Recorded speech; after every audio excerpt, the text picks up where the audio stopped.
অনেকদিন আগে থেকেই শুধু আমরা প্ল্যান করে যাচ্ছি যে বাড়িতে মোমো বানিয়ে খাবো। সেরকম সময় আর হয়েই ওঠে না। তো দেখো আজকে বাড়িতে কেউ ছিল না আর আমি চলে গেছিলাম মাসির বাড়ি। সেখানে গিয়ে প্ল্যান হলো যে মোমো বানিয়ে খাবো। তার জন্য দেখো পিয়ালি বাজার থেকে সবকিছু নিয়ে এসে আর এখানে আমরা কাটাকুটি করতে বসে গেছি। কাটাকুটি কমপ্লিট করার পর বড় একটা গাবলায় সব সবজিগুলো কিনে লবণ মাখিয়ে ভালো করে চটকে জলটাকে আলাদা করে নিতে হবে। ওদের মনে হচ্ছিল যে এইটুকু সবজি কম পড়ে যাবে। তার জন্য দেখো আমার মাসি আরো এক গাবলা সবজি কাটছিল।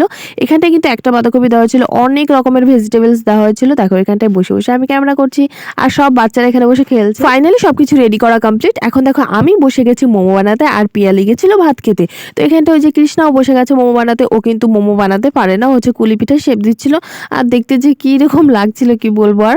তো দেখো এই যে আমি হচ্ছে মোমো বানাচ্ছিলাম, আমি আগে পরে মোমো বানিয়েছি তার জন্য আমি জানি যে কিভাবে বানাতে হয়।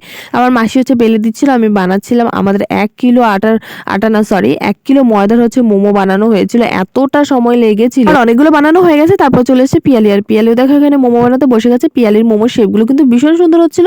আর এইখানটা দেখো আমার মেয়ে বসে বসে কি সুন্দর খেলছে। তারপরে এখানটা দেখো আমরা বসিয়ে দিয়েছি মোমো সিদ্ধ হওয়ার জন্য। এই যে অলরেডি অনেকগুলো মোমো সিদ্ধ হয়ে গেছে, আরো কিছু হচ্ছে বসিয়েছি। আর এখানটা দেখো আমি স্পেশাল সেই টমেটোর চাটনিটা বানিয়েছি। তারপরে এই যে পিয়ালি আরো আনলো, মানে এতগুলো হয়েছিল, বড় বড় এক, মানে এই গামলাটা ভরে গেছিল, আরও ছিল অনেকগুলো। সবশেষে যে বসে গেছি খেতে এখন আমি একা একা, যেহেতু বাড়ি যাবো সন্ধ্যা লেগে গেছে।